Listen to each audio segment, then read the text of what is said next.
أعوذ بالله من الشيطان الرجيم بسم الله الرحمن الرحيم وكأين من نبي قاتل معه ربيون كثير فما وهنوا لما أصابهم في سبيل الله وما ضعفوا وما استكانوا والله يحب الصابرين وما كان قولهم إلا أن قالوا ربنا اغفر لنا ذنوبنا وإسرافنا في أمرنا وثبت أقدامنا وانصرنا على القوم الكافرين فآتاهم الله ثواب الدنيا وحسن ثواب الآخرة والله يحب المحسنين.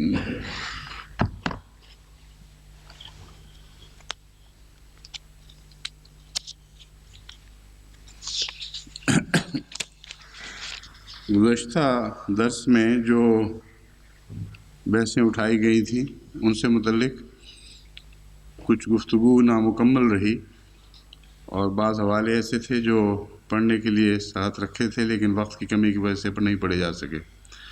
اسی طرح اسی گفتگو کے سلسلے میں بعض اور سوالات بھی ایسے ملے تھے جن کا تعلق درس کے اس حصے سے ہے، تو میں نے سوچا ہے کہ آج نئی آیت کے مضمون کو چھیڑنے سے پہلے ان حصوں کو نپٹا لوں اور جو سوال کیے گئے ہیں ان کا جواب پہلے دے دوں. وہ جو 72 فرقوں والی حدیث تھی اس سے بات شروع کرتے ہیں. اس حدیث کو وہابیوں میں غیر معمولی اہمیت حاصل ہے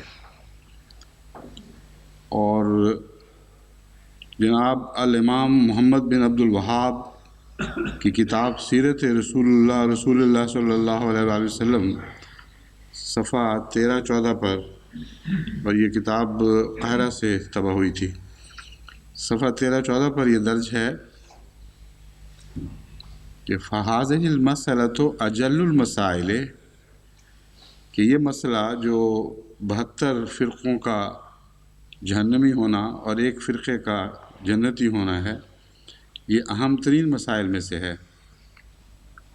پورے ان کے ذکر یوں چل رہا ہے، میں وہ بتا دیتا ہوں.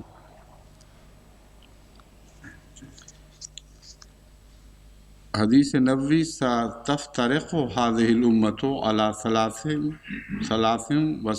فرقة كلها في النار الا واحدة، کہ میری امت 73 فرقوں میں بٹ جائے گی، سب جہنم میں جائیں گے سوائے ایک کے.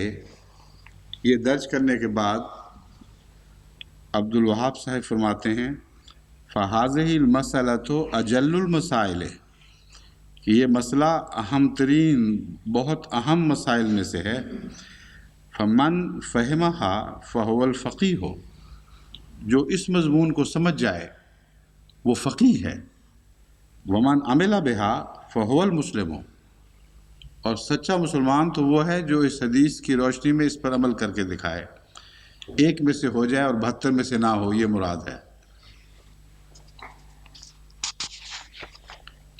ملا علی قاری جو فقہ حنفی کے مسلمہ عالم ہیں اور بہت بلند مرتبہ رکھتے ہیں، اسی 73 فرقوں والی حدیث پر بحث کرتے ہوئے فرماتے ہیں یہ 72 فرقے سب کے سب آگ میں ہوں گے، اور ناجی فرقہ وہ ہے جو روشن سنت محمدیہ اور پاکیزہ طریقہ احمدیہ پر قائم ہے. الفاظ ان کی یہ ہیں فَتِلْكَ اثْنَانِ وَسَبْعُونَ فِرْقَةً كُلُّهُمْ فِي النَّارِ وَالْفِرْقَةُ النَّاجِيَةُ هُمْ أَهْلُ السُّنَّةِ الْبَيْضَاءِ الْمُحَمَّدِيَّةِ وَالطَّرِيقَةِ النَّقِيَّةِ الْأَحْمَدِيَّةِ، حضرت محمد رسول اللہ کی سنت پر ہوں گے اور صاف ستھرے احمدی طریقے پر ہوں گے. بس یہ جو آپ کی تشریح ہے یہ ایک پیشگوئی کا رنگ رکھتی ہے، اور عظیم شان طور پر یہ پیشگوئی جماعت احمدیہ کے حق میں پوری اتری ہے۔ جو سوال اٹھایا گیا تھا اس میں ایک یہ بھی الزام تھا کہ آپ تفریق کر رہے ہیں، آپ اس تفریق کو ختم کیوں نہیں کرتے؟ آپ یہ معاملہ ختم کر کے باقی سب کے اندر شامل ہو جائیں، مان جائیں ان کی باتیں۔ اس کا ایک جواب تو میں نے یہ دیا تھا کہ جو قرآن اور سنت کے خلاف باتیں ہیں وہ کسی قیمت پر نہیں مانی جا سکتی۔ زندگی کا سودا ہو سکتا ہے مگر اس پر سودا نہیں ہو سکتا، اور اسی لیے قرآن و سنت سے ثابت کیا تھا کہ حضرت مسیح علیہ السلام کی وفات قطعی طور پر ثابت ہے، اس پر ہم کسی قسم کا سودا نہیں کر سکتے۔ دوسرا یہ کہ گویا کہ جماعت احمدیہ نے آ کر فرقے پیدا کر دی اور تفریق کر دی، اس کا ایک جواب تو میں دے چکا ہوں۔ اب یہ دوسرا پہلو آپ کے سامنے رکھتا ہوں کہ جماعت احمدیہ کے نتیجے میں فرقے نہیں بنے، اور کفر کے فتووں کا آغاز کا جماعت احمدیہ سے کوئی تعلق نہیں۔ جماعت احمدیہ کو کہیں بھی شمار کر لیں، آپس میں ایک دوسرے پر ان کے کفر کے فتوے اتنے شدید ہیں کہ وہ مضمون یاد آتا ہے تحسبهم جميعا وقلوبهم شتى، کہ تو ان کو اکٹھا سمجھ رہا ہے حالانکہ ان کے دل پھٹے ہوئے ہیں، اور اتنے سخت فتوے ہیں کہ جماعت احمدیہ پر جو فتوے لگائے گئے ہیں ان سے بھی زیادہ شدید ہیں۔ یہ بعض فتووں میں جماعت کو نام لے کر شامل بھی کیا گیا، مگر جو حال ہے وہ میں آپ کے سامنے رکھ دیتا ہوں تاکہ سوال کرنے والے حافظ صاحب اندازہ کر سکیں کہ اس تفرقہ بازی میں جماعت احمدیہ کا کوئی قصور نہیں ہے، بلکہ جماعت احمدیہ ہی کے نتیجے میں یہ بظاہر اکٹھے ہوئے ہیں، ورنہ ان کے اکٹھے ہونے کی کوئی صورت نہیں تھی۔ ساری تاریخ اسلام میں ایک بھی دن ایسا نہیں چڑھا جس میں سارے فرقے اکٹھے ہوئے ہوں کسی مضمون پر، سوائے سن 74 کے اس دن کے جب جماعت احمدیہ کی مخالفت میں اکٹھے ہوئے اور اسلام کی تاریخ بدل دی اکٹھے ہونے کی خاطر۔ بس ان کے فتووں کے کچھ نمونے میں آپ کے سامنے رکھتا ہوں۔ بعض تو اتنے سخت ہیں کہ مجھ سے پڑھے بھی نہیں جائیں گے، بعض الفاظ حذف کرنے پڑیں گے، لیکن آپ اندازہ کر سکتے ہیں۔ دیوبندیوں کے بارے میں بریلویوں کا فتویٰ، جس کا جماعت احمدیہ کے آنے مدرسہ شہود پر آنے یا نہ آنے سے کوئی تعلق نہیں۔ وہابی اور دیوبندی دونوں شامل ہیں۔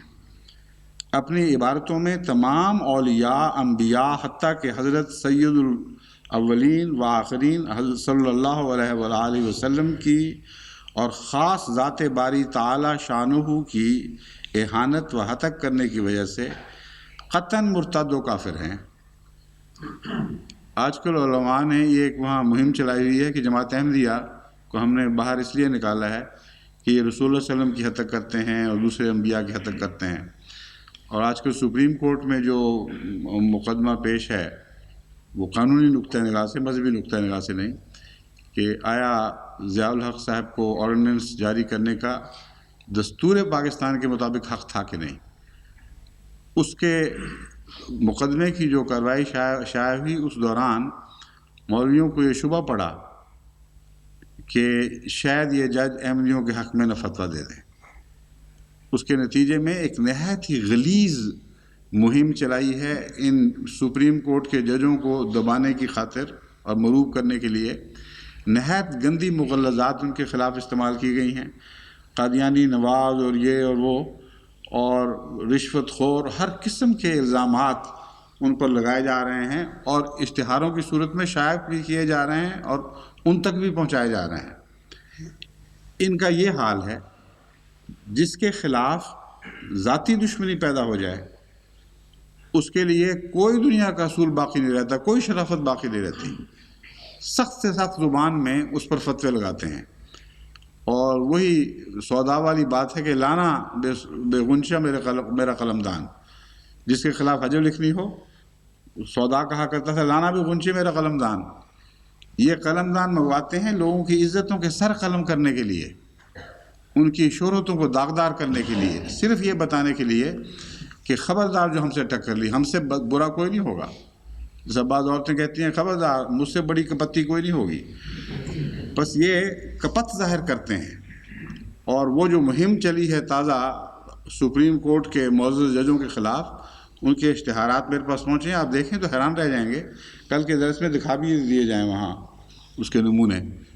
اس طرح جرت کے ساتھ اور بے باکی کے ساتھ یہ منصفین اعلیٰ پر حملے کر رہے ہیں تاکہ ان کو بتا دیں کہ اگر تم نے جماعت کے حق میں فیصلہ دیا تو ہم سے برا کوئی نہیں ہوگا. اور برے بن بھی چکے ہیں آلریڈی ان کے خلاف. تو یہ ان کی زبانیں ہیں فتوے کی، ایک دوسرے کے خلاف، جماعت احمدیہ کے خلاف نہیں. وہابیہ دیوبندیہ اپنی عبارتوں میں تمام اولیاء انبیاء حتیٰ کہ حضرت سید الاولین والآخرین صلی اللہ علیہ وآلہ وسلم اور خاص ذات باری تعالی شانہ کی اہانت و حتق کرنے کی وجہ سے قطعاً مرتد و کافر ہیں. وہ جو مہم شروع کی گئی ہے اس میں یہ بھی باتیں شامل کی ہیں کہ احمدی تو اہانت کرتے ہیں اس لیے ہم مجبور ہیں. خبردار جو کسی اہانت کرنے والے کی تعین کی. اب اہانت کرنے والوں کو ذکر سنیے ان کی اپنی زبان میں. فتویٰ ہے اس اہانت کی وجہ سے یہ قطعاً مرتد و کافر ہیں، اور ان کا ارتداد و کفر میں ان کے چاہیے تھا سخت ان کا ارتداد کفر میں سخت اشد درجے تک پہنچ چکا ہے وہابیوں اور بریلویوں کا. ایسا کہ جو ان مرتدوں اور کافروں کے ارتداد و کفر میں ذرا بھی شک کرے وہ بھی انہی جیسا مرتد اور کافر ہے، اور جو اس شک کرنے والے کے کفر میں شک کرے وہ بھی مرتد و کافر ہے.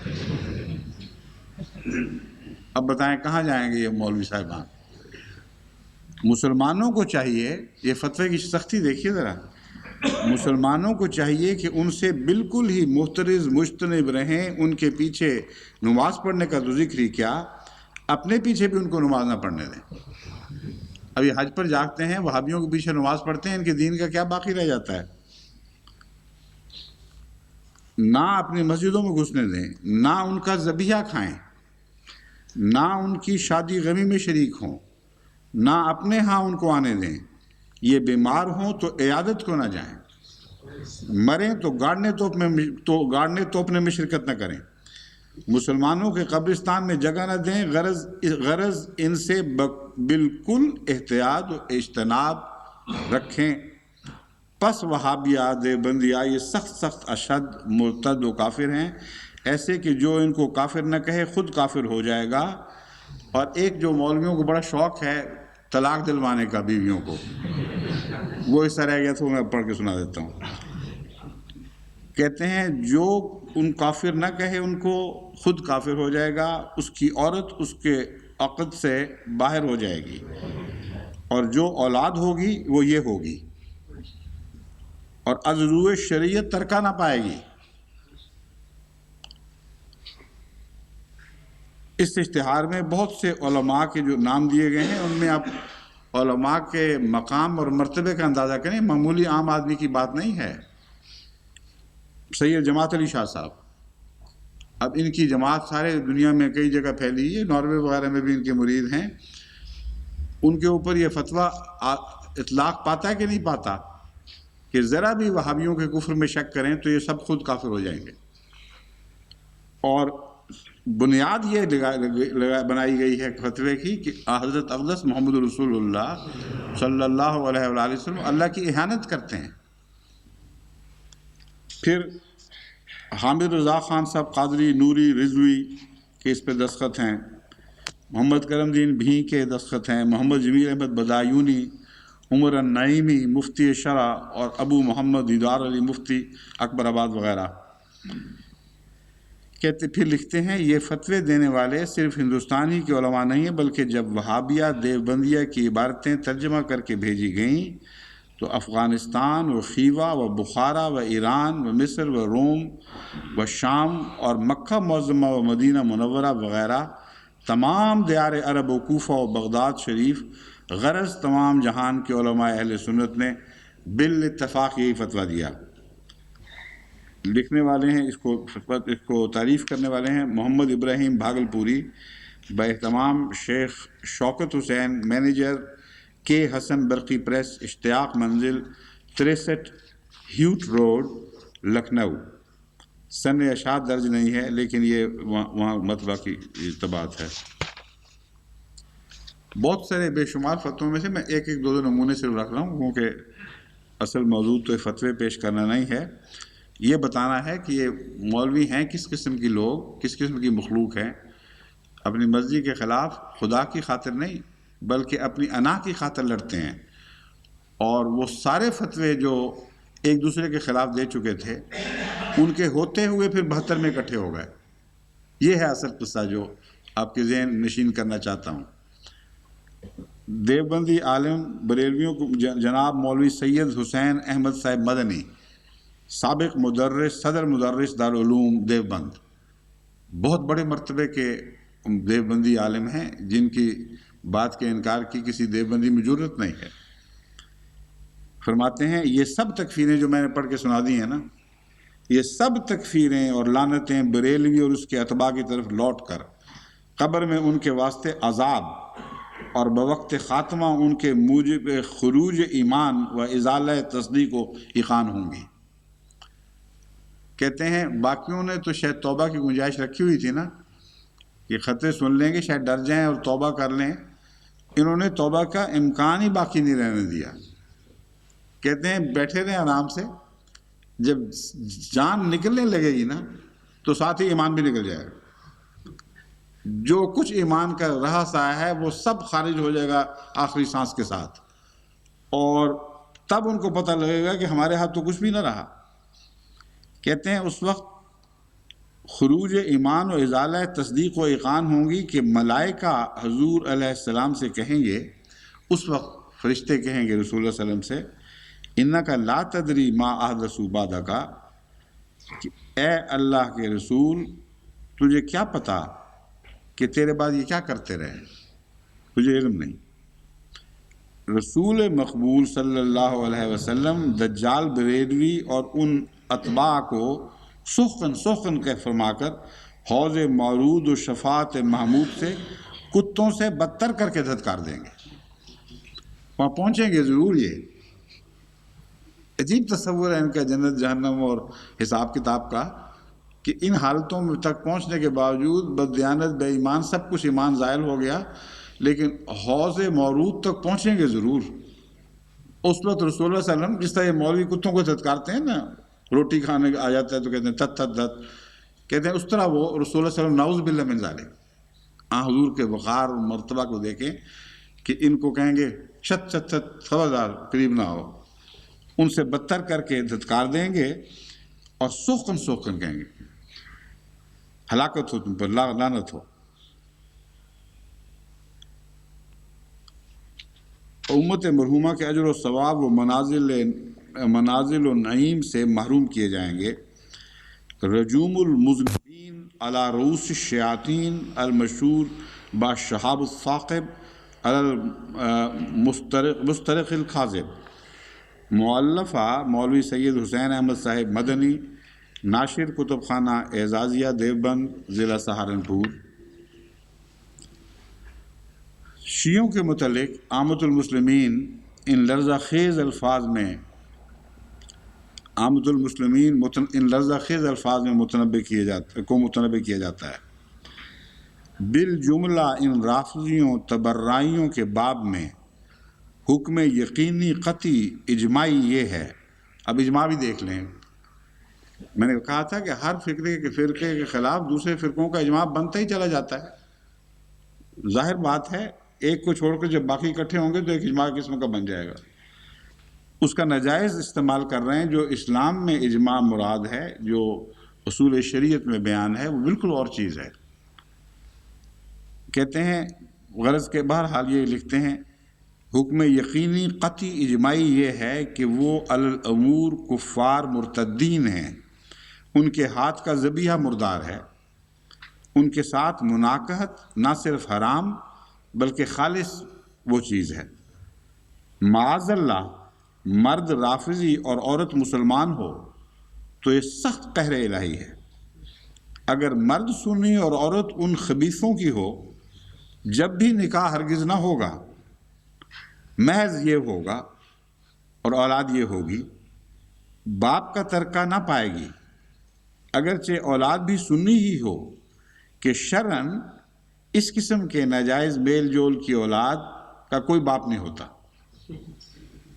اور چونکہ باپ کوئی مسلم ہی نہیں، اس لیے اولاد سنی بھی ہو جائے تبھی بھی ترکہ نہیں ملے گا۔ یہاں تک کہ خود اپنے ہم مذہب رافضی کے ترکہ میں اس کا اصلاً کچھ حق نہیں ہے۔ کہتے ہیں شیعوں کے ترکے میں بھی حق کوئی نہیں ہے۔ احمدیوں کے خلاف کئی مقدمے انہوں نے جاری کیے ہیں کہ تم ترکہ نہیں پا سکتے۔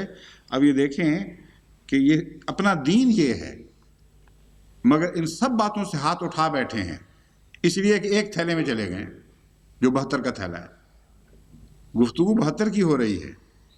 72 میں کس کس نمونے، کس کس مزاج کے لوگ، کیسے کیسے افتراق رکھنے والے، کیسی کیسی نفرتیں رکھنے والے اکٹھے ہو گئے اور یہ نعرہ بلند کیا کہ ہم جنتی ہیں اور تم جو باہر ہو، ایک نکل گئے ہو، تم جہنمی ہو۔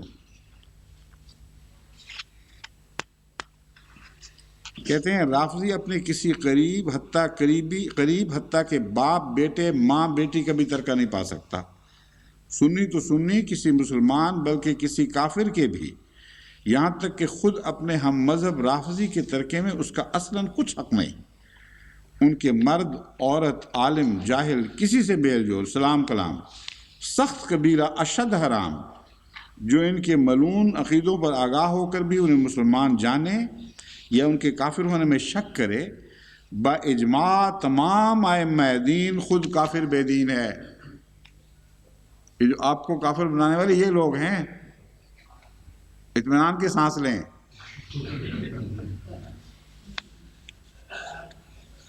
اور اس کے لیے بھی یہی سب احکام ہیں جو ان کے لیے مذکور ہوئے۔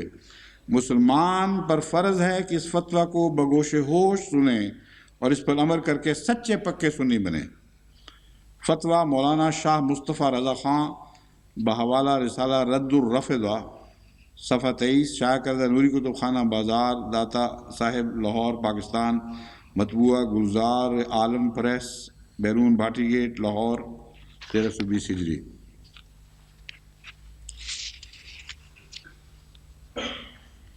آج کل کے روافظ، یہ مرتبہ مفتی اعظم ہند کا فتویٰ ہے، آج کل کے روافظ تو عموماً ضروریات دین کے منکر اور قطعاً مرتد ہیں، ان کے مرد یا عورت کا کسی سے نکاح ہو سکتا ہی نہیں۔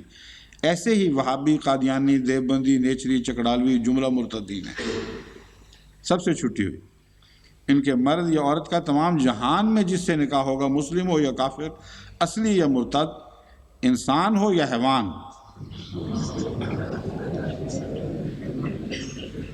علماء کی پہنچ دیکھیں کہاں کہاں گئی ہے۔ ناوک نے تیرے سید نہ چھوڑا زمانے میں، تڑپے ہے مرغ قبلہ نما آشیانے میں، یعنی مرغوں تک کو نہیں چھوڑا انہوں نے، اس کو بھی ذبح کر کے چھوڑا ہے۔ کہتے ہیں یہاں تک کہ حیوان سے بھی نکاح ہو جائے، محض باطل۔ اور پھر جو لفظ ان کو بولنے کا خاص شوق ہے، خالص وہ چیز ہوگی، وہاں ان کی تان ٹوٹتی ہے۔ بڑے مزے سے بیان کرتے ہیں کہ خالص وہ چیز ہوگی پھر، اور فلاں ولد ہوگا۔ اہل حدیث کے متعلق بریلویوں کا فتویٰ سن لیجئے۔ دارالافتاء مدرسہ اہل سنت والجماعت بریلوی، آل رسول احمد رضا خان بریلی، شفیع احمد خان رضا، سنی حنفی قادری، یہ ان کے فتاویٰ شائع ہوئے ہیں۔ وہابیہ وغیرہ مقلدین نے زمانہ باتفاق علماء حرمین شریف کافر مرتد ہیں، ایسے کہ جو ان کے اقوال ملعونہ پر اطلاع پا کر انہیں کافر نہ جانے یا شک ہی کرے خود کافر ہے، ان کے پیچھے نماز ہوتی ہی نہیں، ان کے ہاتھ کا ذبیحہ حرام، ان کی بیویاں نکاح سے نکل گئیں، ان کا نکاح کسی مسلمان کافر یا مرتد سے نہیں ہو سکتا، ان کے ساتھ کھانا پینا سب حرام۔ اور اب ایک فتویٰ سن لیجئے مولانا مفتی محمود صاحب مرحوم کا۔ آج کل ان کے متبعین جماعت اسلامی کے ہاتھ میں ہاتھ ڈال کر پھرتے ہیں اور بار بار ان کے ساتھ سیاسی سمجھوتے ہوتے ہیں اور دینی اقدار کو برباد کیا جاتا ہے۔ یہ مفتی محمود صاحب کا فتویٰ جماعت اسلامی کے متعلق کہتے ہیں، میں آج یہاں پریس کلب حیدرآباد میں فتویٰ دیتا ہوں کہ مودودی گمراہ، کافر اور خارج از اسلام ہے. اس کے اور اس کی جماعت سے تعلق رکھنے والے کسی مولوی کے پیچھے نماز پڑھنا ناجائز اور حرام ہے. اس کی جماعت سے تعلق رکھنا صریح کفر اور ضلالت ہے. یہ جو آج کل سیاسی جوڑ ہو رہے ہیں پاکستان میں، تو ان کی اولاد اور ان کے ماننے والوں کو غور کرنا چاہیے کہ جو ان کے جد امجد ہیں وہ کیا کہہ چکے ہیں ان کے مودودیوں کے متعلق. اور وہ امریکہ اور سرمایہ داروں کا ایجنٹ ہے. اب وہ موت کے آخری کنارے پر پہنچ چکا ہے اور اب اسے کوئی طاقت نہیں بچا سکتی. اس کا جنازہ نکل کر رہے گا. جنازہ بہرحال نکل کے رہنا ہے ہر ایک کا. مولانا خود بھی نکل گیا، لیکن یہ تو کوئی بات ہی نہیں. فتویٰ دیکھنے والی بات ہے کہ مودودیوں کے متعلق بھی ایسا سخت فتویٰ موجود. اب بتائیں باقی بات کیا رہ جاتی ہے؟ یہ سارے کے سارے اکٹھے ہو کر ایک تھیلے میں چلے گئے، اور 72 کا تھیلا ہے، اور اس پر عنوان لگا دیا ہے جنتیوں کا تھیلا.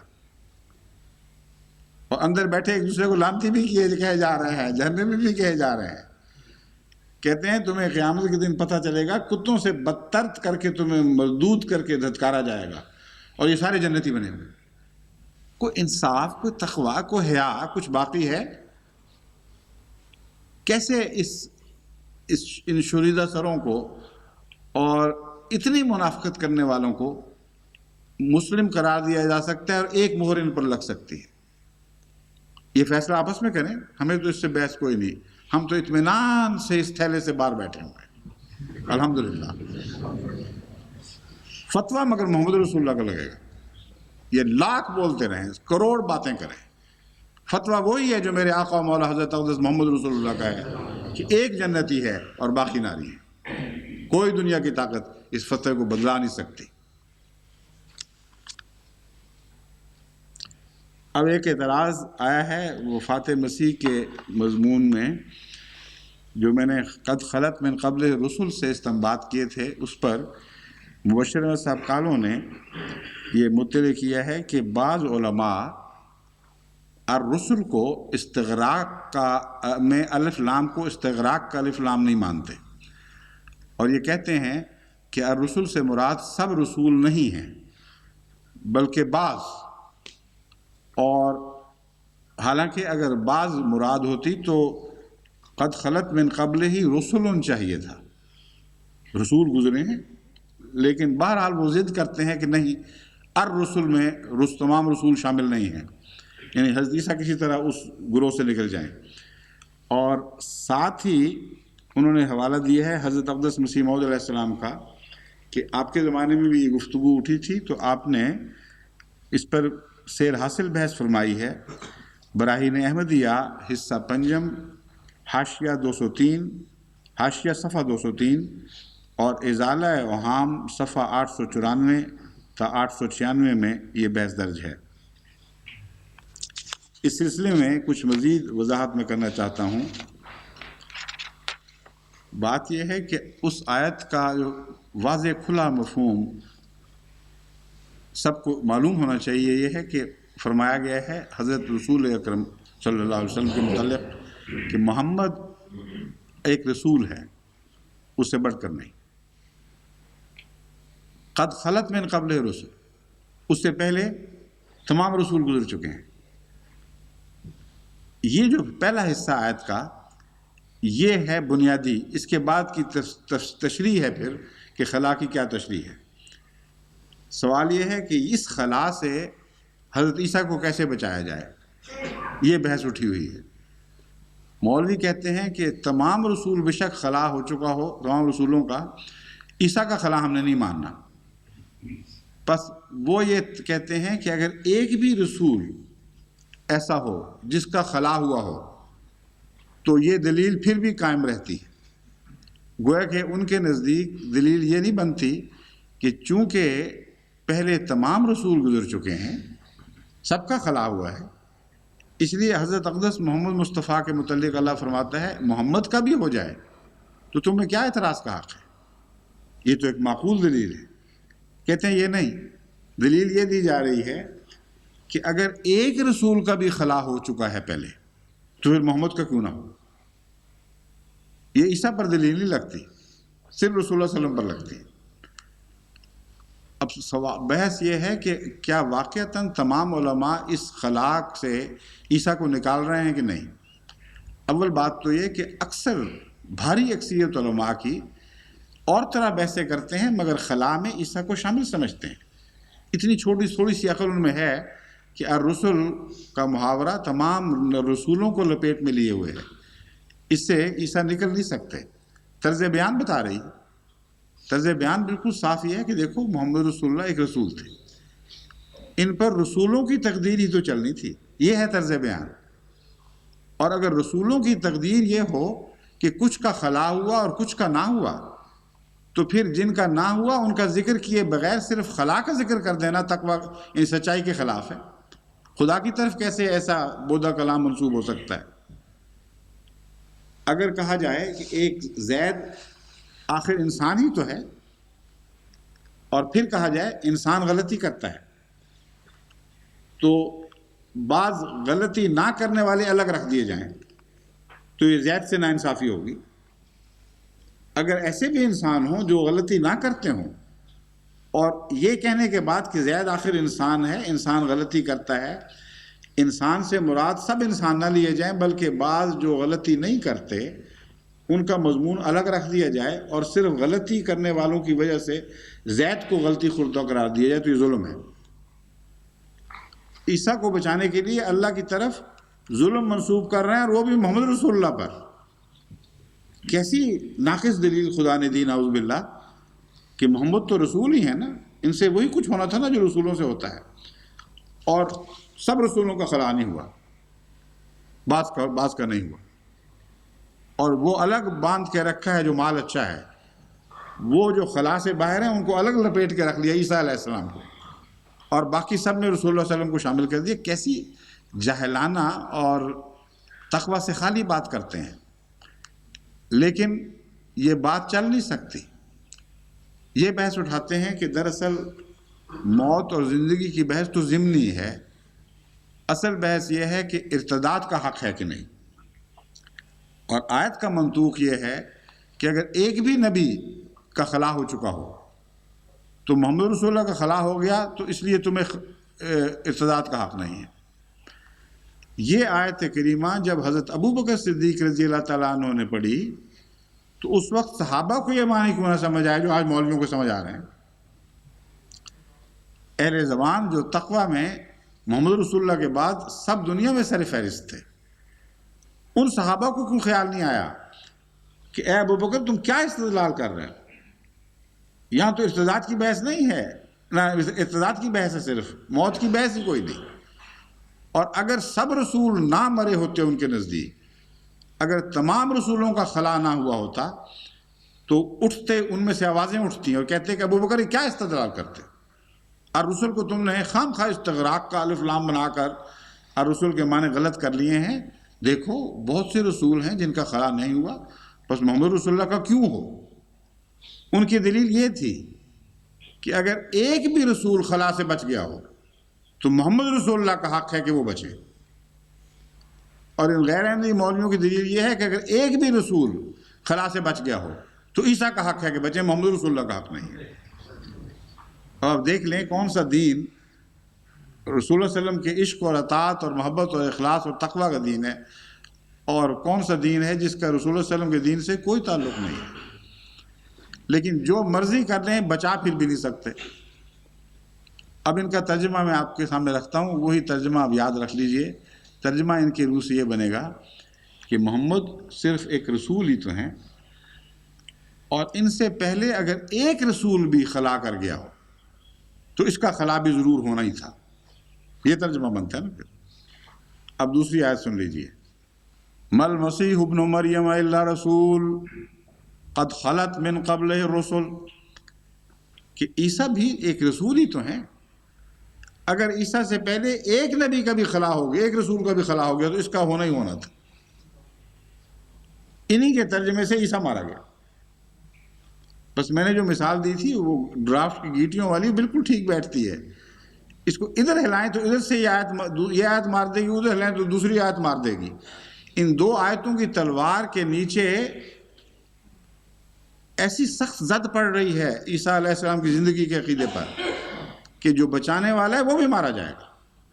ناممکن ہے کہ ان دو آیتوں کے گھیرے سے حضرت عیسیٰ علیہ السلام کو کوئی زندہ نکال کے دکھا سکے. بس یہ محض لغو باتیں ہیں, فرضی قصے ہیں. حقیقت میں ان کو رسول اللہ علیہ وسلم اور آپ کے دین سے کوئی تعلق, کوئی محبت نہیں. اگر کوئی دین ہے تو عیسیٰ کی زندگی ان کا دین ہے, اس سے سوا ان کے دین کا کوئی تصور ہی نہیں ملتا. قرآن کریم کا مضمون بگاڑتے ہیں, عربی لغت کا ستیہ ناش کرتے ہیں, عربی محاورے کو کہ تار پود بکھیر دیتے ہیں. کسی طرح عیسیٰ علیہ السلام کو زندہ بچا لیں, لیکن قرآن کی یہ دو آیتیں جو میں جن کی تلاوت کی ہے یہ بچنے نہیں دیں گی. لمبی بحث ہے وہ استغراق وغیرہ والی, وہ گرامر کی, اس سے بھی ثابت کیا جا سکتا ہے, مگر میں چھوڑتا ہوں, بہت سے سننے والوں کو سمجھ میں نہیں آئے گی. ایک اور دوست نے یہ سوال کیا ہے کہ آپ نے, یہ شیعہ دوست ہیں غالباً, ان کی طرف سے آیا ہے کہ آپ نے جو یہ حوالہ دیا ہے حضرت علی خدا ہیں, تو یہ حوالہ جس کتاب میں ہے وہ تذکرۃ الائمہ یا ائمہ معصومین علیہ السلام, اس کے متعلق وہ کہتے ہیں کہ, میں بتاتا ہوں, علامہ مجلسی نے یہ تبصرہ کیا ہے کہ یہ عقیدہ سب شیعوں کا نہیں, ایک فرقہ کسی بعض شیعوں کا تھا. تو میں نے کب کہا تھا کہ یہ عقیدہ سب شیعوں کا ہے؟ ہرگز نہیں کہا. وہ درس دوبارہ میرا سن کے دیکھ لیں, ریکارڈ ہوا ہوگا. میں تو یہ بتا رہا ہوں کہ شیعہ فرقوں میں کچھ لوگوں کا یہ عقیدہ ہے, کچھ لوگوں کا یہ عقیدہ ہے, اور جو بھی عقیدے ہیں ان سب عقیدوں سمیت وہ پھر بھی مسلمان ہی ہیں, کیونکہ 72 کے تھیلے میں داخل ہونے کے لیے جو باہر شرط لگائی گئی ہے, جو کارڈ دکھا کر آدمی 72 کے تھیلے میں داخل ہو سکتا ہے, اس میں کوئی ایسی عبارت نہیں جس سے یہ عقیدہ رکھنے والے شیعہ اس تھیلے سے باہر جا سکیں یا باہر روکے جا سکیں, کیونکہ وہ شرط ایک ہی رکھی گئی ہے, کلمہ پڑھے جو سب شیعہ پڑھتے ہیں اور باقی تمام دنیا کے مسلمان پڑھتے ہیں, اور کلمے کے ساتھ یہ کہے کہ مرزا غلام احمد قادیانی جھوٹا مرتد, نعوذ باللہ, یہ اور وہ ہے. جو یہ کہہ دے اس کا اسلام درست. بس یہ سارے عقیدے جن کی مثالیں میں نے آپ نے دی تھیں, یہ اپنی جگہ رکھیں سنبھال کر. بے شک تھیلے میں داخل ہوتے وقت پوچھا ہی نہیں جائے گا کہ تمہارا وہ عقیدہ ہے یا یہ عقیدہ ہے, قبروں کی پوجا کرتے ہو کہ نہیں کرتے, خلافت کے متعلق کیا تصور ہے, حضرت ابوبکر کو کیا سمجھتے ہو, یہ اور وہ جتنی بحثیں ہیں یہ سب ایک طرف رکھ دی جائیں گی. پھر یہ پوچھا جائے گا جناب کلمہ پڑھتے ہو؟ ہاں جی کلمہ پڑھتے ہیں. مرزا صاحب کے متعلق کیا خیال ہے؟ ان کا جھوٹا, نعوذ باللہ من ذالک. اچھا آ جاؤ تھیلے, اتنی سی بات. اور یہ سارے جتنی پوٹلیاں ہیں نا جھوٹ عقیدوں کی, یہ پوٹلیاں لے کے ساتھ جائیں گے, اور ہر ایک مولوی کی پوٹلی میں دوسرے کے خلاف کفر کے فتوے بھی ہوں گے, وہ بھی تھیلے کے اندر بیٹھے. پھر یہ جو موضوعی جھگڑے کرتے رہیں, کوئی فرق ہی نہیں پڑتا, سب مسلمان ہیں. یہ بحث تھی جو میں نے چھیڑی تھی, اور اس کو میں اب اس منطقی نقطہ عروج تک پہنچاتا ہوں. میں نے ایک حدیث کا ذکر, میں نے اپنی ایک استنباط کیا تھا حضرت اقدس محمد رسول اللہ کے متعلق کہ جب بھی کسی خاص جگہ کا افتتاح کیا جاتا ہے تو سب سے معزز شخص کو پہلے اس میں داخل کرنے کے لیے بلایا جاتا ہے, اور وہی ہے جو کنجی بردار ہے, کنجی کھولتا ہے, تالا کھولتا ہے. تو یہ مضمون اس تعلق میں تھا کہ حضرت رسول اکرم صلی اللہ علیہ وآلہ وسلم خدا کے ان بندوں میں سے ہیں جن کے متعلق بطور خاص یہ آیت نازل ہوئی ہے, فادخلی فی عبادی وادخلی جنتی, میرے عباد میں داخل ہو اور میری جنت میں. تو جنتوں میں جو سب سے اعلیٰ قسم کی جنت ہے, ایک ہے اس کا نام عباد کی جنت, عباد کی جگہ, دوسری ہے اللہ کی جنت. تو رسول اکرم صلی اللہ علیہ وآلہ وسلم اس کا افتتاح فرمائیں گے, سب سے پہلے آپ اس جنت میں داخل ہوں گے. یہ میرا استنباط تھا.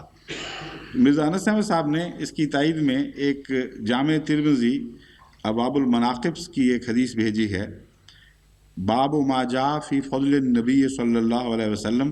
یہ لمبی حدیث ہے، اس کے متعلقہ الفاظ یہ ہیں: الا وانا حبیب اللہ ولا فخر وانا حامل لواء الحمد یوم القیامت ولا فخر وانا اول الشافعین و اول مشفعین یوم القیامہ ولا فخر وانا اول من یحرک حلق الجنت فیفتح اللہ لی یدخلنیہا ومعی فقراء المومنین ولا فخر. سنو، میں اللہ کا پیارا ہوں اور میں فخر سے یہ بات نہیں بیان کر رہا، حق کے طور پر جو خدا نے خبر دی ہے گویا کہ اس کا اظہار کرنا ضروری ہے. اور میں قیامت کے دن لوائے حمد اٹھانے والا ہوں. وہ جو کل میں نے مقام محمود کا ذکر کیا تھا، اس کے لیے تائید میں بھی بہت ہی پیاری حدیث یہ نکل آئی کہ میں قیامت کے دن جو میرا حمد ہے وہ لواء الحمد ہوگا، ولا فخرہ، اور اس پر میں فخر نہیں کرتا، کوئی تعلی نہیں ہے، یہ حقیقت ہے. میں سب سے پہلے شفاعت کرنے والا ہوں اور سب سے پہلے میری شفاعت ہی قبول کی جائے گی، ولا فخرہ، اور کوئی فخر نہیں. میں سب سے پہلے جنت کے دروازوں کی زنجیر ہلاؤں گا، اس پر اللہ تعالیٰ جنت کو میری خاطر کھولے گا اور مجھے داخل کرے گا، اور میرے ساتھ وہ فقراء اور غریب النفس مومن ہوں گے جو میرے اطاعت میں ساتھ داخل ہوں گے، ولا فخرہ. تو دروازہ جنت کا جو پہلا کھٹکھٹانے والا ہے، وہ زنجیر ہلانے والا، وہ ہمارے آقا و مولا حضرت محمد مصطفیٰ صلی اللہ علیہ وآلہ وسلم ہے، اور اس پر پھر جنت کے دروازے سب پر عام کیے جائیں گے. اس بحث کے ساتھ ایک اور بحث خود بخود اٹھتی ہے کہ کیا وہ وقت جس کا ذکر چل رہا ہے، اس سے پہلے یہ خدا کے برگزیدہ اور انبیاء جنت میں نہیں ہوں گے؟ امر واقعہ یہ ہے کہ مرنے کے ساتھ ہی جنتیوں کو جنت کی ہوائیں آنی شروع ہو جاتی ہیں، اور جہنمیوں کو جہنم کی ہوا کی لپٹیں آنی شروع ہو جاتی ہیں. اور یہ جو سلسلہ ہے یہ روح کی تدریجی ترقی کے ساتھ زیادہ واضح ہوتا چلا جاتا ہے. اور جو بھی یوم حشر سے پہلے کی دنیا ہے، جس حال میں بھی مرنے والی روحیں رکھی جاتی ہیں، مرنے کے بعد روحیں رکھی جاتی ہیں، اس کو عالم برزخ کہا جاتا ہے. ایک ایسا عالم جو اس عالم اور اس عالم کے درمیان کا ایک عالم ہے. اس میں نعمائے جنت تو ضرور ملیں گی، اور ہر شخص اپنی اپنی قدر اور حیثیت اور توفیق کے مطابق جنتوں سے حصہ پائے گا. لیکن ایک وقت ایسا مقدر معلوم ہوتا ہے جس میں کل عالم کا بیک وقت حساب ہوگا، اور پھر آفیشلی یعنی رسمی طور پر وہ جنتوں کے افتتاح ہوں گے اور جہنم میں لوگ ڈالے جائیں گے. پہلی جنت جو انہوں نے دیکھی ہے، اس کے بعد وہ جنت ایک اور ہی زیادہ عجیب و ایک حیرت انگیز طور پر پہلی جنت کی ترقی یافتہ صورت دکھائی دے گی. اور جنت بھی کسی ایک ٹھہری ہوئی حالت کا نام نہیں ہے، مقام محمود کی طرح ایک ہمیشہ ترقی کرتے رہنے والی حالت کا نام ہے. اور جہنم بھی کسی ایک ٹھہری ہوئی حالت کا نام نہیں ہے، ورنہ ایک دکھ جو لمبا عرصہ رہے انسان اس کا عادی ہو جاتا ہے، زخم بھر جاتے ہیں. اسی طرح جس نعمت سے انسان کو شناسائی ہو جائے، زیادہ دیر تک نعمت کی عادت پڑ جائے، اس کا مزہ چھپ رہ جائے، باقی ختم ہو جاتا ہے. ایک اچھے سے اچھے کھانے کھانے والا امیر بھی کچھ عرصے کے بعد ان کھانوں میں وہ مزہ نہیں پاتا جو بعض دفعہ ایک بھوکا محض ایک روٹی کے ٹکڑے میں مزہ پاتا ہے. تو وہ جو یہ کیفیت اگر ایسی ہی ہو کہ ہمیشہ کے لیے شہد اور دودھ غذا ہو جائے اور کچھ پرندے، تو لوگ تو مارے جائیں، بڑی مصیبت میں مبتلا ہو جائیں کہ تنگ آ جائیں کھا کھا کے. موسیٰ کی قوم سے تو چند سال گزارا نہیں ہوا تھا وہ آسمانی نعمتیں کھا کے، تو کیسی جنت ہوگی. قرآن کریم سے پتہ چلتا ہے کہ یہ جنت ایک ابدی ترقی کرنے والی کیفیت کا نام ہے، جس میں کبھی ایک لمحہ کے لیے بھی بوریت نہیں ہوگی، اکسانیت نہیں ہوگی۔ یہ جو مضمون ہے کہ ایک لمحہ کے لیے بھی کبھی وہاں اکسانیت نہیں ہوگی، اور جو انسان چاہے گا وہ ملے گا۔ اس نے لامتناہی دروازے کھول دیے ہیں۔ اسی طرح جنت میں بھی، جہنم میں بھی فرمایا کہ جب وہ ان کے جلدیں گل سڑ جائیں گی عذاب سے تو ان کو نئی جلدیں عطا کی جائیں گی، جس کا مطلب یہ ہے کہ ان کا شعور ہر نئے عذاب کے لیے یا پہلے عذاب کے لیے بھی اثر نو بیدار کیا جاتا رہے گا، اور حصیں پھر تیز کر دی جایا کریں گی۔ تو یہ مراد ہے۔ اس لیے وہ جنت جس میں بالآخر سب نے داخل ہونا ہے وہ کسی ٹھہری ہوئے مقام کا نام نہیں ہے۔ پہلی جنت جس میں انہوں نے زندگی گزاری ہوگی، یعنی اس وقت سے پہلے، وہ بھی ان کے لیے جنت ہی کی طرح ہوگی۔ ان کو جب تک اگلی جنت نہ دیکھیں یہ وہم بھی نہیں آ سکتا کہ اس سے بہتر بھی کوئی چیز ہے، لیکن جب اگلی جنت ملے گی تو پھر وہ بھی ہمیشہ ترقی پذیر ہوگی۔ اب جنازے والی بات کے متعلق ایک سوال رہتا ہے۔ میں نے ذکر کیا تھا کہ حضرت اقدس محمد رسول اللہ صلی اللہ علیہ وآلہ وسلم نے باوجود اس کے کہ قرآن کریم میں اللہ تعالیٰ فرماتا ہے استغفر لہم او لا تستغفر لہم ان تستغفر لہم 70 مرۃ فلن یغفر اللہ لہم، آیت 80 آخر تک۔ اس آیت کے باوجود جس میں فرمایا گیا ہے کہ اگر تو ان منافقوں کے لیے 70 بار بھی استغفار کرے تب بھی میں ان کی بخشش نہیں کروں گا، اس کے باوجود جنازہ پڑھا۔ میں نے جو استنباط کیا تھا اس پر مجھے جرمنی سے ایک دوست نے لکھا ہے کہ اگلی آیت بھی تو ہے جس میں اللہ تعالیٰ فرماتا ہے وَلَا تُصَلِّ عَلَىٰ أَحَدٍ مِّنْهُمْ مَاتَ أَبَدًا وَلَا تَقُمْ عَلَىٰ قَبْرِهِ۔ اس پر میں غالباً روشنی پہلے ڈال چکا ہوں، لیکن ایک میں غلط فہمی دور کرنا چاہتا ہوں۔ جب میں اگلی آیت کہتا ہوں یا انہوں نے اگلی آیت کہی تو ہرگز یہ مراد نہیں ہے کہ 80 کے ساتھ 81ویں آیت ہے، وہ 84ویں آیت ہے جس میں یہ ذکر ملتا ہے وَلَا تُصَلِّ عَلَىٰ أَحَدٍ مِّنْهُمْ مَاتَ أَبَدًا، اور کبھی ان میں سے کسی کی قبر پر بھی دعا کے لیے کھڑا نہ ہو، اور نہ کبھی بھی ان کا جنازہ نہ پڑھ، اور کبھی ان کی قبر پر دعا کے لیے نہ کھڑا ہو۔ یہ پہلی آیت جس میں استغفار کا ذکر ہے اس سے چوتھے نمبر پر 84ویں آیت ہے یہ۔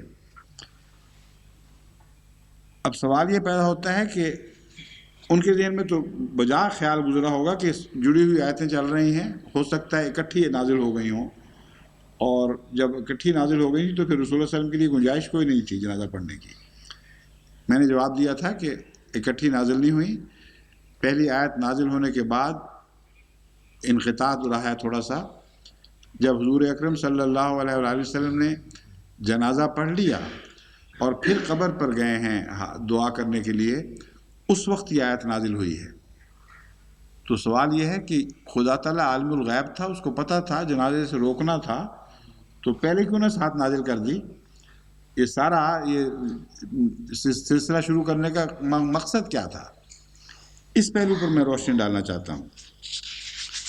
بات یہ ہے کہ میں سمجھتا ہوں یہ مقدر تھا، خدا تعالیٰ نے ایسا کروانا تھا، اور رسول اللہ علیہ وسلم کو موقع دینا تھا کہ آپ دعا کریں، جنازہ پڑھیں، اس لیے دوسری آیت میں تاخیر ہوئی ہے۔ کوئی نعوذ باللہ خدا کی طرف سے غلطی نہیں ہوئی کہ دیر ہو گئی، اتنے عرصے میں رسول اللہ علیہ وسلم کو موقع مل گیا۔ اس معاملے کو سمجھنے کے لیے آپ کو حضرت ابراہیم کے واقعہ پر نظر ڈالنی چاہیے۔ حضرت ابراہیم علیہ السلام کے متعلق قرآن کریم فرماتا ہے کہ حضرت ابراہیم نے یہ وعدہ کیا تھا اپنے باپ سے کہ لَأَسْتَغْفِرَنَّ لَكَ وَمَا أَمْلِكُ لَكَ مِنَ اللَّهِ مِنْ شَيْءٍ رَبَّنَا عَلَيْكَ تَوَكَّلْنَا وَإِلَيْكَ أَنَبْنَا وَإِلَيْكَ الْمَصِيرُ، کہ ابراہیم نے یہ وعدہ کیا تھا کہ اے میرے باپ میں تیرے لیے ضرور مغفرت مانگوں گا،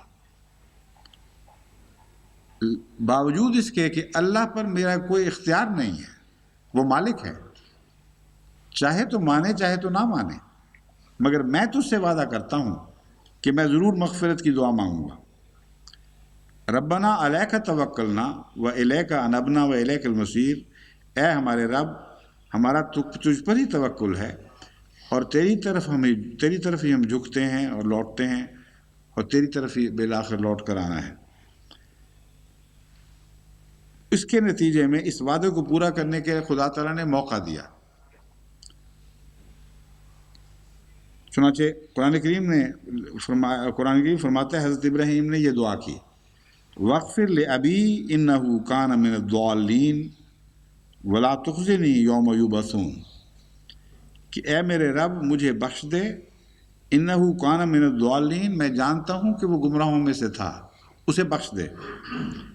وَاغْفِرْ لِأَبِي، میرے باپ کو بخش دے، یہ لفظ ہے۔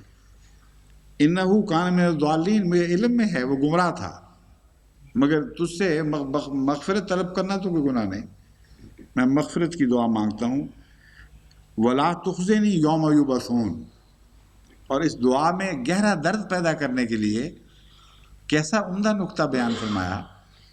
عرض کیا کہ اے خدا قیامت کے دن مجھے ذلیل نہ کرنا، کہ میں کس باپ کا بیٹا ہوں، توحید کا اتنا عظیم علم بردار جس نے ساری زندگی تیری توحید کے گیت گائے، ایک طرف باپ میرا مشرکوں کو سردار بن کے جہنم میں لے جایا جا رہا ہوگا، یہ ہے وجہ جو میں بے قرار ہو کر عرض کرتا ہوں کہ تو اسے معاف کر دے۔ پھر خدا تعالیٰ فرماتا ہے وَمَا كَانَ اسْتِغْفَارُ إِبْرَاهِيمَ لِأَبِيهِ إِلَّا عَن مَّوْعِدَةٍ وَعَدَهَا إِيَّاهُ، ابراہیم کا یہ استغفار اس وعدے کے نتیجے میں تھا جو اس نے اس سے کر لیا تھا۔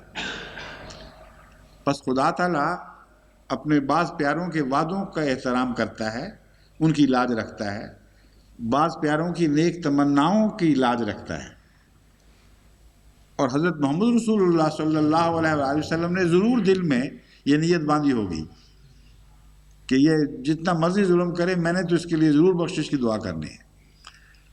اور وہ وعدہ تھا جو آپ نے اپنے دل میں کیا ہوا تھا، جس کی لاج رکھنے کے لیے اللہ تعالیٰ نے اس آیت کو 2 ٹکڑوں میں نازل فرمایا ہے، اور پہلے اشارہ کر دیا، لیکن رسول اللہ صلی اللہ علیہ وسلم کی رحمت نے جوش مارا اور ان حدوں کو پھلانگ گئی جو قطعی حدیں نہیں تھیں، احتمال تھا اس کو گزرنے کا اور دوسری طرف جانے کا۔ پھر خدا نے وہ حد نازل فرما دی جس کے بعد رسول اللہ صلی اللہ علیہ وسلم نے کبھی تصور بھی نہیں کیا کسی منافق کی قبر پر کھڑے ہونے کا یا اس کا جنازہ پڑھنے کا۔ پھر اللہ تعالیٰ اس حضرت ابراہیم کے ذکر میں فرماتا ہے فَلَمَّا تَبَيَّنَ لَهُ أَنَّهُ عَدُوٌّ لِلَّهِ تَبَرَّأَ مِنْهُ إِنَّ إِبْرَاهِيمَ لَأَوَّاهٌ عَلِيمٌ، یعنی ابراہیم کو یہ تو پتہ تھا کہ وہ ضال ہے، لیکن جب اس نے دعا کی تو اللہ تعالیٰ نے اس پر روشن کیا کہ وہ خدا کے دشمنوں میں سے تھا، اللہ سے دشمنی رکھتا تھا، اور خدا سے ابراہیم کو اتنی محبت تھی کہ اس کے بعد اس کے لیے تصور میں آنا بھی ناممکن تھا کہ ایسے شخص کے لیے دعا کرے جو دشمنی رکھتا ہو۔ بس وہ جو شرک والا مسئلہ ہے اس میں بھی ایک قسم کی لچک پیدا ہو جاتی ہے، محض شرک کی وجہ سے انبیاء کی سال فطرت از خود نہیں رکتی دعا کے لیے، لیکن جب خدا یہ بتا دے کہ فلاں مشرک ایک کھلم کھلا خدا کا دشمن ہے، تو پھر انبیاء اس کے لیے دعا کا کوئی تصور، دعا کا وہم بھی نہیں کر سکتے، ان کے ذہن کے کسی گوشے میں سے بھی یہ دعا کا مضمون نہیں گزرتا۔ تبرّأ منہ، پھر ابراہیم نے خود تبرّہ کیا کہ اے خدا میرا اس کے ساتھ کوئی دور کا بھی تعلق نہیں، جو چاہے اس کے ساتھ سلوک فرما۔ ان ابراہیم لأوّاہ حلیم، دیکھو ابراہیم کتنا نرم دل اور کتنا حلم والا انسان تھا، نرمی کے ساتھ اس نے اپنے باپ کے لیے بخشش کی دعا کر لی، لیکن حلم جو ہے اس میں نرمی کے علاوہ اعتدال اور عقل کا مضمون بھی داخل ہے، وہ حلیم بھی تھا۔ جب اس کو پتہ چلا کہ یہ مضمون صرف دل کی نرمی سے تعلق رکھنے والا نہیں ہے، یہ اس سے اوپر کا مضمون ہے، یہ خدا کا دشمن تھا، تو اس کے حلم نے اس کو روک لیا۔ بس حلیم کی ایک بہت ہی پیاری تشریح بھی اس آیت کریمہ میں کر دی گئی۔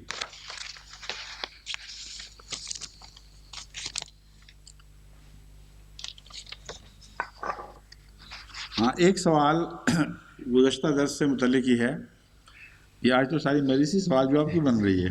اچھا، وہ یہ ہے کہ ہمارے قمر صاحب ہیں، محمود قمر صاحب فیصل آباد والے، انہوں نے لکھا ہے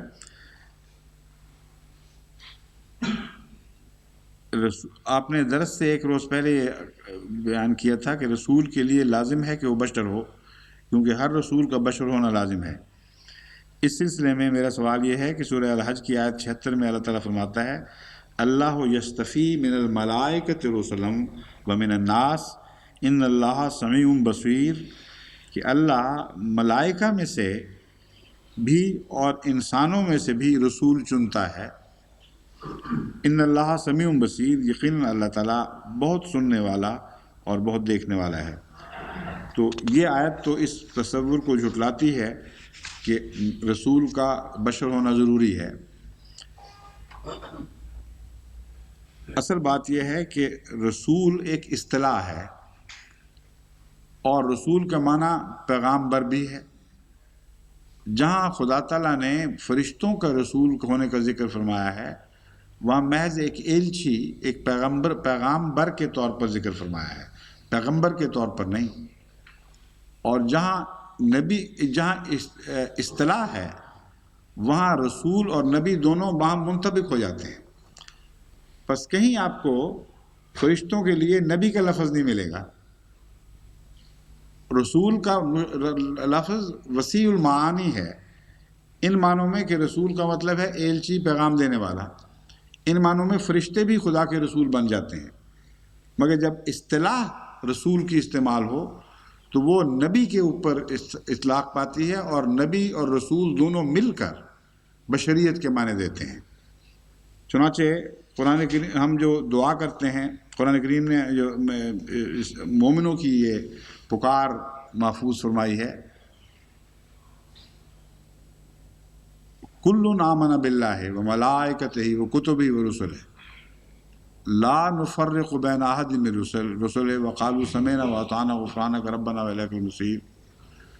کل آمن باللہ وملائکتہ وکتبہ ورسلہ، تمام کے تمام ایمان لے آئے اللہ پر اور ملائک پر اور کتب پر اور رسولوں پر.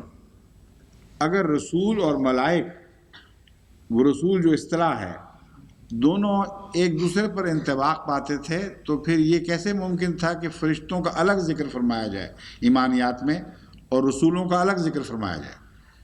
اس نے ظاہر کر دیا کہ وہ رسول جن کو ہم اصطلاحاً رسول جانتے ہیں، اس میں فرشتے داخل نہیں ہیں، بلکہ صرف خدا تعالیٰ انسان رسول مراد ہیں.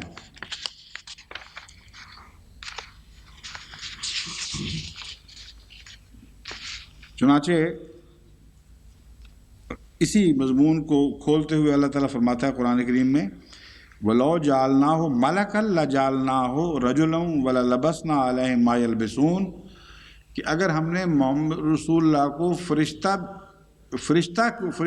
کو بھی رسول بنا کے بھیجا ہوتا، یعنی محمد رسول اللہ مراد ہے، اگر فرشتے کو ہی رسول بنا کر بھیجا جاتا تو جہاں تک تم لوگوں کے دیکھنے کا تعلق ہے تمہیں پھر بھی رجل ہی نظر آتا، اور رجل کے طور پر وہ رسالت کر سکتا ہے، تمہاری جنس سے باہر رہ کر رسالت نہیں کر سکتا.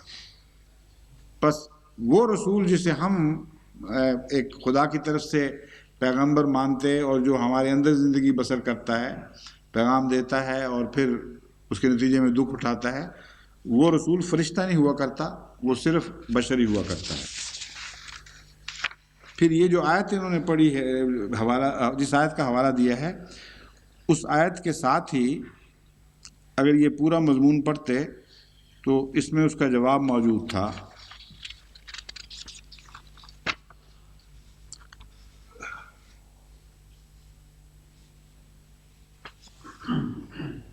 جو آیت زیر بحث ہے کل سبحان، یعنی اس آیت کے آگے آیتیں پڑھ لیتے تو ان کے اعتراض کا یا سوال کا جواب ان میں موجود ہے.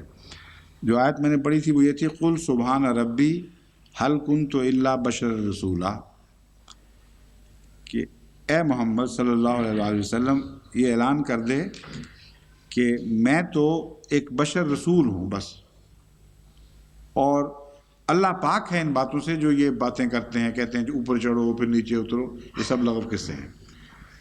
میں نے یہ بیان کیا تھا کہ رسول بشر کے سوا ہوتا ہی نہیں، تو مراد یہاں اصطلاحی رسول تھا۔ چنانچہ اللہ تعالیٰ فرماتا ہے وَمَا مَنَعَ النَّاسَ أَن يُؤْمِنُوا إِذْ جَاءَهُمُ الْهُدَىٰ إِلَّا أَن قَالُوا أَبَعَثَ اللَّهُ بَشَرًا رَسُولًا، یعنی فرشتے رسول تو نازل ہوتے ہی نہیں، بحث ہی صرف بشر رسول کی ہے۔ کس بات نے ان کو روکا ہے کہ ایمان لے آئیں؟ جب ان کے پاس خدا ہدایت آئے، سوائے اس کے کہ کہتے ہیں اللہ نے بشر رسول بھیج دیا، حالانکہ بشر ہی رسول آیا کرتا ہے، دوسرا آ ہی نہیں سکتا۔ بس اصطلاحی معنوں میں رسول بشر ہی ہوگا، اور غیر بشر رسول کبھی نہ آیا نہ آ سکتا ہے۔ قُلْ لَوْ كَانَ فِي الْأَرْضِ مَلَائِكَةٌ يَمْشُونَ مُطْمَئِنِّينَ لَنَزَّلْنَا عَلَيْهِم مِّنَ السَّمَاءِ مَلَكًا رَسُولًا، ہاں ملک رسول ہم بھیج سکتے تھے اگر دنیا میں ملائک بستے، ہم جنس ہونا ضروری ہے، یہ مضمون خود خدا نے خود کھول کر بیان فرما دیا ہے۔ بس انسانوں میں جو رسول آتا ہے، جس کو ہم بطور اصطلاح کے نبی بھی کہتے ہیں، وہ رسول مراد تھا کہ اس کا بشر ہونا لازم ہے۔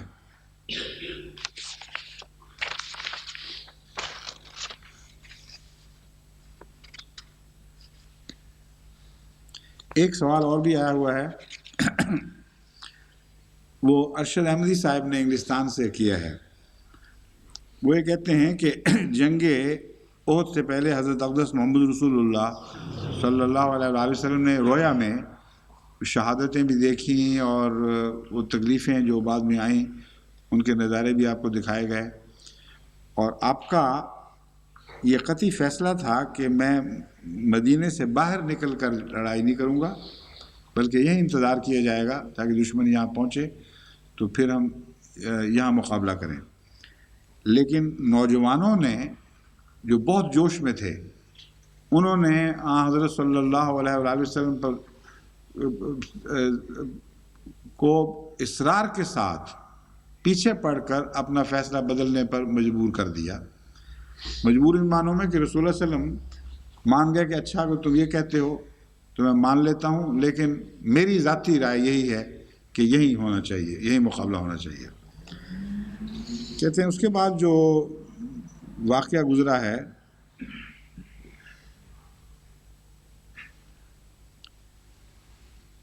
ہاں یہ سوال بڑا دلچسپ اٹھاتے ہیں۔ کہتے ہیں رسول اکرم صلی اللہ علیہ وآلہ وسلم نے ان کی یہ بات جو مان لی تو کیا شوق شہادت کے نتیجے میں مانی یا اور مصلحت تھی؟ تو دراصل وہ شوق شہادت کا اس مضمون سے کوئی بھی تعلق نہیں ہے۔ حضرت صلی اللہ علیہ وآلہ وسلم نے صحابہ کے عمومی مفاد میں اور اسلام کے عمومی مفاد میں یہی بہتر سمجھا کہ مدینے کے اندر رہ کر لڑائی کرنا مناسب ہے، اور یہی درست فیصلہ تھا۔ احد کے میدان میں آپ کا جانا ایک اور مصلحت کو ظاہر کرنے کے لیے ہے، وہ یہ ہے کہ جب خدا کا رسول اپنا اندیا ظاہر کر دے تو اس کے بعد مشوروں کے اس قسم کے وقت نہیں رہا کرتے۔ سرسری ذکر کر دو لیکن ادب کے خلاف ہے اور تمہارے اپنے مفاد کے خلاف ہے کہ اصرار کے ساتھ ایک فیصل شدہ بات کو تبدیل کرنے کی کوشش کرو۔ یہ سبق ہے اگر کوئی سبق ہے تو۔ بس حضرت صلی اللہ علیہ وآلہ وسلم کے فیصلہ معلوم ہونے کے بعد پھر ایک دوسرے مشورے پر اتنا اصرار کرنا کہ رسول اللہ علیہ وسلم کا فرمانا کہ اچھا پھر اگر یہ بات ہے تو یوں ہی کر لیتے ہیں، یہ آپ کے اول منشا اور مرضی کے خلاف تھا، اور لازماً خدا نے یہ دکھانا تھا کہ محمد رسول اللہ کا فیصلہ درست اور تمہارا مشورہ غلط تھا۔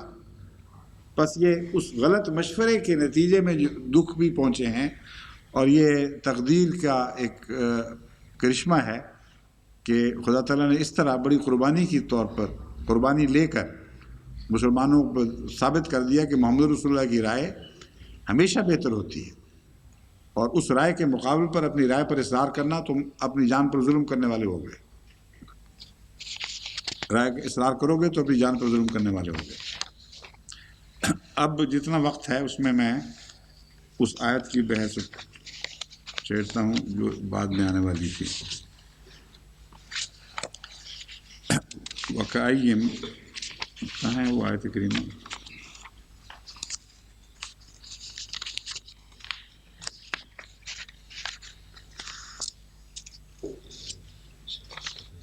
ہاں کیا وہ؟ ہاں وہ کہاں ہے؟ یہی تو پوچھ رہا ہوں. نہیں وہ نہیں رہا.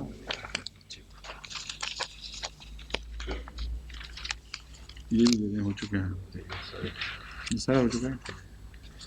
وہ یہاں سے لے لیتے ہیں، اس میں کون سی مشکل ہے. وہ آیت جس کے پر آج درس ہونا ہے اور کل جاری رہے گا انشاءاللہ، وہ یہ ہے وَكَيِّن مِّن نَبِيٍّ قَاتَلَ مَعَهُ رِبِّيُّونَ كَثِيرٌ. کتنے ہی نبی ہیں کہ جن کے ساتھ کثرت سے ربیون نے قتال کیا.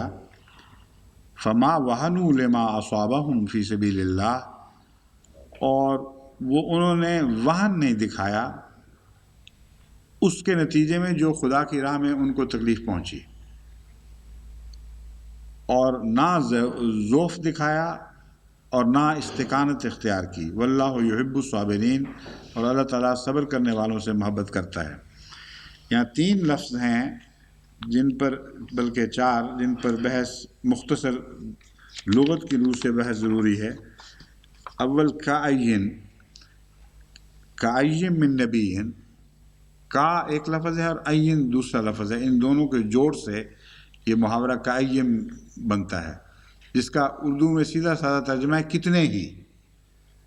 بس کثرت کے اظہار کے لیے جو غیر معلوم ہو، غیر معین کثرت ہو، اس میں تھوڑے بھی آ جاتے ہیں اور زیادہ بھی آ جاتے ہیں. تو بارہا ایسے ہوا ہے، کتنی ہی دفعہ ایسا ہوا. اس مضمون کو عربی میں کa'ین کے ذریعے بیان کیا جاتا ہے.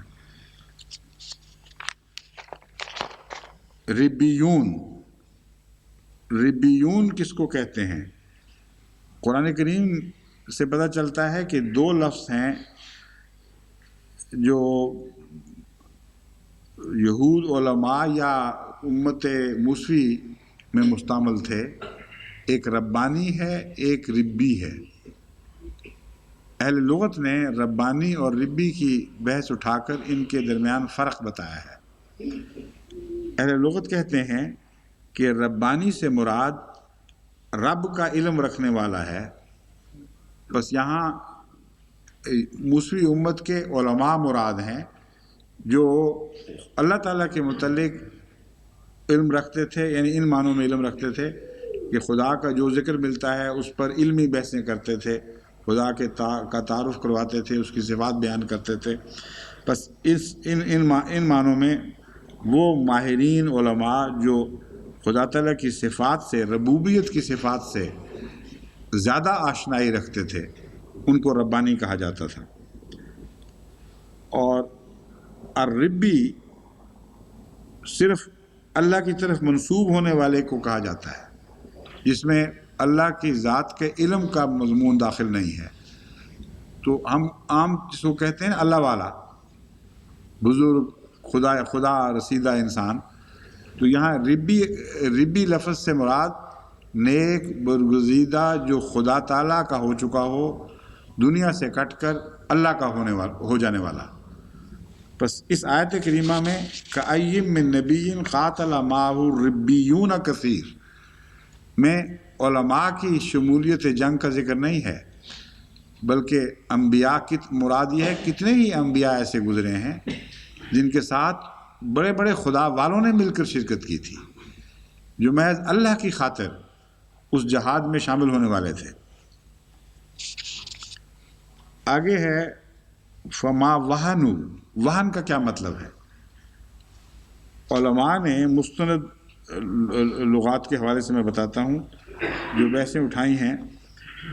اول یہ کہ وہن یہنو کا مطلب ہے اس کی رائے، کام یا بدن میں کمزوری آ گئی. فما وہنوا ما فتروا وما جنبوا. ما وہنوا کا مطلب ہے نہ وہ کمزور پڑے، نہ انہوں نے جبنو بزدلی دکھائی. وہنا و اوہنا فلانن اضعفہ. اس نے دوسرے کو کمزور کر دیا. الوہن والواہنۃ الضعف، وہن اور واہنہ کمزوری کو کہتے ہیں. رجل موہون، ضعیف، ایسا ضعیف جس کا لا بطش عندہ، یعنی اس کے اندر کوئی طاقت باقی نہ رہے. الوہنانۃ الکسل عن العمل تناؤما، ایسی عورت جو ناز و نعم میں پلتی ہو اور اس کی وجہ سے اس میں کام کی طاقت نہ رہے، اس کے اندر کام کا بوجھ اٹھانے کی صلاحیت ہی باقی نہ رہے، نکمی بستر پر پڑ جانے والی ہو. قرآن کریم میں اللہ تعالیٰ فرماتا ہے حملتہ امہ وہنن علی وہن، اس کی ماں نے، یعنی اس بچے کی ماں نے اس کو وہن پر وہن کی حالت میں پالا ہے اور اٹھائے پھری ہے. اے جہدن علی جہدن، حملتہ امہ وہنن علی وہن کا مطلب ہے اس کی ماں اسے کمزوری پر کمزوری اور تکلیف پر تکلیف کی حالت میں اٹھائے پھرتی تھی. وَتَوَّهَنَ الطَّائِرُ، عرب کہتے ہیں پرندہ نے توہن کیا. یہ ایسے پرندے کے لیے بولا جاتا ہے جو مردار خور پرندے ہیں، جب وہ مردار پر بیٹھ کے بہت زیادہ پیٹ بھر لیتے ہیں تو پھر ان سے اٹھا بھی نہیں جاتا اور وہ پر مارتے رہتے ہیں لیکن وہ اپنا بوجھ اٹھا نہیں سکتے. تو ان استعمالات سے یہ بات معلوم ہوتی ہے کہ وہن کا ایک معنی تو قطعی ہے اندرونی کمزوری، گہری اندرونی کمزوری جو باہر سے عائد نہیں ہوتی بلکہ اندرونی طور پر موجود ہوتی ہے. اس کے نتیجے میں کام سے انسان عاری ہو جائے، وہ اندرونی کمزوری کے نتیجے میں اس کا ذکر ہے. فما وہنو، کہ وہ لوگ کسی اندرونی کمزوری کے نتیجے میں اپنے جہاد سے غافل نہیں ہوئے، اس میں کمزوری نہیں دکھائی. علامہ راضی نے یہ بیان فرمایا ہے، کہتے ہیں وہن وہ ضعف ہے جو دل کو لاحق ہوتا ہے، جبکہ مطلق ضعف سے مراد جسم کی طاقت و قدرت میں خلل ہے، اور استقانت اس عجز اور ضعف کے اظہار کے لیے آتا ہے. میں نے جہاں تک قرآن کریم کے آیات پر غور کر کے دیکھا ہے، وہن کے دو معنی بڑی قطعی طور پر سامنے آتے ہیں. اول حضرت زکریا کی دعا میں یہ ذکر ہے، سورہ مریم آیات 3-5 میں ہے ذکر و رحمت رب کا عبدہ زکریا، تیرے رب کے بندے زکریا پر جو خدا کی رحمت تھی اس کا ذکر کیا جاتا ہے. بڑا عجیب کلام ہے. محمد رسول اللہ صلی اللہ علیہ وسلم کو مخاطب کرتے ہوئے فرمایا تیرے رب کے بندے، یعنی یہ نہ خیال ہو کہ دوسروں پر تو خدا کا ایسا رحم تھا اور مجھ پر نہیں ہے. یہ بہت ہی لطیف اشارہ ہے. بات یہ ہے کہ حضرت رسول اکرم صلی اللہ علیہ وآلہ وسلم کو نرینہ اولاد عطا نہیں ہوئی، اور جیسا کہ میں نے بیان کیا تھا بہت ہی گہرے راز ہیں اس میں کہ خدا تعالیٰ نے حضرت صلی اللہ علیہ وآلہ وسلم کو نرینہ اولاد عطا نہیں فرمائی. بہت سی حکمتیں، بہت سے سبق ہیں، اس وقت ان کا ذکر نہیں ہے، مگر اللہ ذکر فرمانا چاہتا ہے کہ دیکھو میں نے اپنے بندے زکریا پر رحمت کی تھی اور اس کے نتیجے میں ایسی حالت میں اس کو اولاد عطا کر دی تھی جبکہ اولاد ہو نہیں سکتی تھی. تو ساتھ ہی یہ خیال گزرتا ہے انسان کے دماغ میں کہ رسول اللہ صلی اللہ علیہ وسلم کا رب دوسروں پر تو رحمتیں کرتا ہے اور محمد رسول اللہ کو کیوں اس سے محروم کیا ہے. تو ذکر و رحمت رب کا فرمایا ہے کہ اے محمد میں تیرا رب پہلے ہوں، کوئی غلط فہمی نہ ہو، ہر دوسرے سے پہلے میں تیرا رب ہوں، اور تیرا رب ہے جو رحمتیں کرتا ہے، اس لیے تیرے اور میرے درمیان کوئی چیز حائل نہیں ہے. اس کے بعد ذکر ہے دعا کا، اذ نادا ربہ نداء خفیہ، کہ زکریا نے بڑی ہلکی آواز میں لوگوں سے چھپ کر یہ دعا کی. قال رب انی وہن العظم منی، کہا اے میرے رب میری ہڈیوں میں جان نہیں رہی، طاقت ختم ہو گئی ہے. واشتعل الراس شیبا، اور میرا سر بڑھاپے سے بھڑک اٹھا ہے، سفید ہو گیا ہے. وَلَمْ أَكُنْ بِدُعَائِكَ رَبِّ شَقِيًّا، اور میرا حال دیکھ میں ابھی بھی تیری رحمت اور تیری قبولیت دعا سے محرومی کا خیال کرنے والا بد نصیب نہیں ہوں. یا دوسرے معنوں میں لفظوں میں یہ کہا جا سکتا ہے کہ میں آج تک میں نے یہ شقاوت نہیں دیکھی کہ میں دعائیں کرتا ہوں اور وہ قبول نہ ہوئیں، تو میں ایسا بد نصیب نہیں ہوں.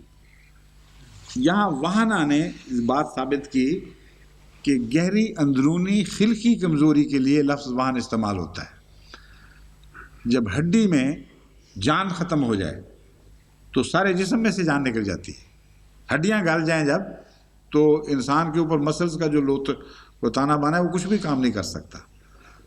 تو حضرت زکریا نے آخری نقطہ بیان فرمایا کمزوری کا، خدا میری ہڈیوں میں جان نہیں رہی، اور پھر میں دعا مانگ رہا ہوں اپنے ایک بیٹے کے لیے. تو ایک معنی ہے وہن کا اندرونی کمزوری. فرمایا کہ محمد رسول اللہ اور آپ کے ساتھیوں کے لیے یہ زیبا نہیں ہے کہ وہ کمزوری دکھائیں، کیونکہ مومن کی خلقت ہی مضبوط ہے.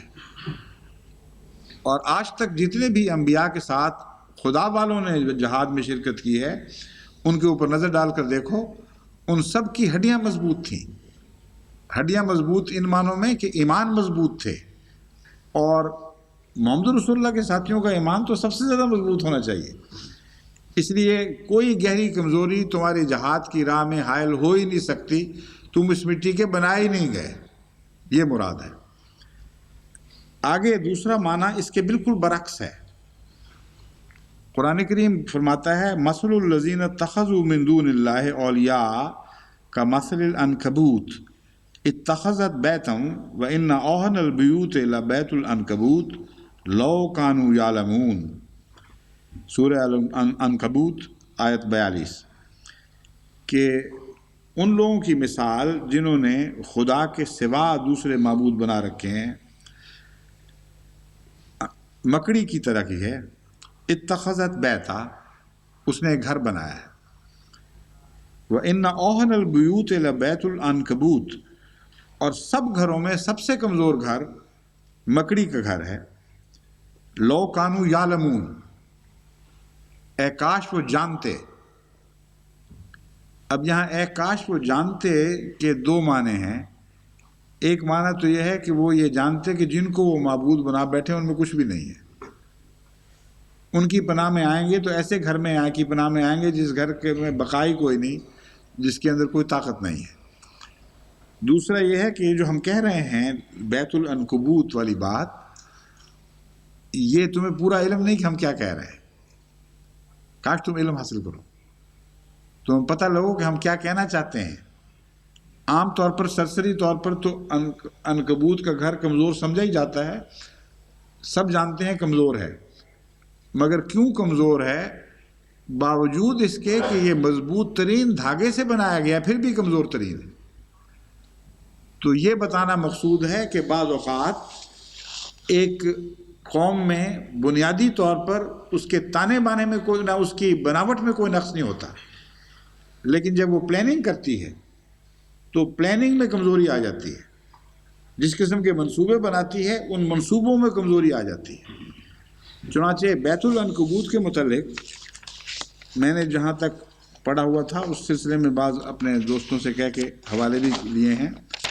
یہ بات قطعی طور پر ثابت ہے کہ بیت العنکبوت اور چیز ہے جو بہت بہت کمزور اور کھلا کھلا واضح طور پر کمزور ہوتا ہے. ایک انگلی کے سے آپ یوں کر کے بیت العنکبوت کو مٹانا شروع کریں پتہ بھی نہیں لگتا کہاں غائب ہو گیا. اور جہاں تک اس دھاگے کا تعلق ہے جس سے وہ بنایا گیا ہے، اس کے متعلق جو اتھارٹیز ہیں اس مضمون پر، جیسا کہ میں حوالہ دے رہا ہوں the trails of life page 74 by David Attenborough. اس میں وہ لکھتے ہیں all spiders produce silk. It is a liquid protein that they squeeze from little nozzles at the rear of the abdomen which hardens as it meets the air.